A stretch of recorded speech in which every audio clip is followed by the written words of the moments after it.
Hello, my name's Larry James from Cubbykraft, and we've got another short video clip to show you how to make a cubby house frame. On top of the base we did make on the last video clip. This base is 2.4 by 2.4. We have it sitting off the ground on a couple of benches. You can use milk crates, 20 litre drums, anything to get it off the ground a bit makes it much easier to work on. We're going to use this as a big workbench to help us put our frames together. It's nice and level and it's a really good height. The first frame we'll do is the back. We're going to call this the back of the cubby. So it needs to be 2.4 across the back. All your timber, if you have a Cubbykraft kit, of course, is marked with labels and is all bundled for you. So this is the bottom of your frame. You'll have a top and a bottom. They're marked top and bottom of back wall frame, so they're easy to find.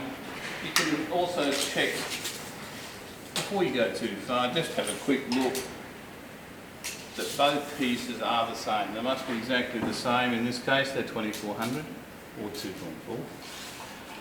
Okay. Next thing we need are the uprights or the studs for the back wall. Again, these are nicely bundled. They're all together. They're easy to find. I've broken a pack here. We're going to put 4 uprights in the back wall, so we can make the frame strong. It'll also support the cladding that'll go on there. These are evenly spaced along the back wall. Normally you would put either end on, just leave them off the baseboard there for me.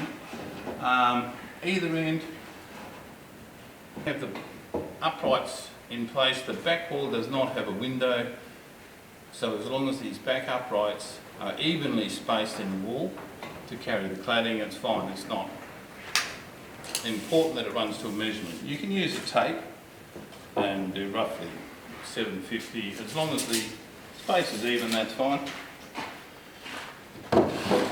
This is the top board to our frame, which will come down onto there. At this stage, we can fix this part of the frame together before we go on. It's much easier to work with. We can do this in a couple of ways. I'm going to be using a tech gun, which is something like that. 57mm screws, zinc preferred. You can use a nail gun or a cordless drill. If you use an electric gun or a cordless drill, turn the speed down low as you can, otherwise the tech bit on the end, this is a number 2 tech bit, generally fits most of the screws. Keep it low when you screw these in, otherwise the end of the screw will just come straight off. So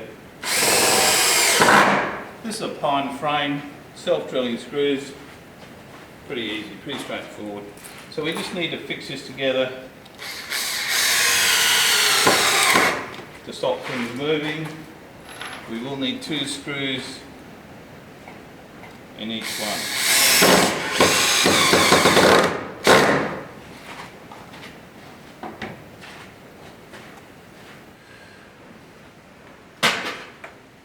Okay, we've just put the frame together. I've cheated a little bit. I've pinned it together with a nail gun.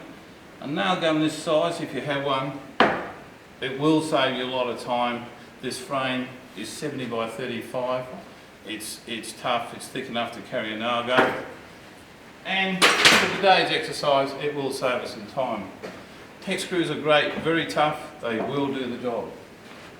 Okay, we need the gable. We need a roof pitch. We've got the back wall. Now we need a pitch for the roof. Might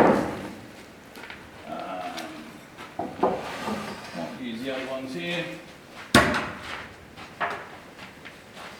Okay. These are course for the Cubbykraft kit. Pre-cut on an angle there, 22 degrees. And they will fit roughly there. Now, the next thing we need to make sure we get the angle right, two clever little pieces of timber called chocks, specifically cut at the right angle for the roof pitch. These chocks will fit just in there, on the top of the frame, and one the other side. It's a good idea when you put these chocks on and when you're working with frames, it's a good idea to screw them, nail them, and also grab a glue and glue them as well. And that means they will stay there. So we can screw that in there, but we can glue it as well. It makes it nice and strong.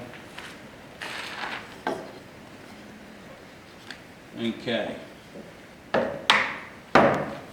Before we put this apex on, we need a couple of screws in there.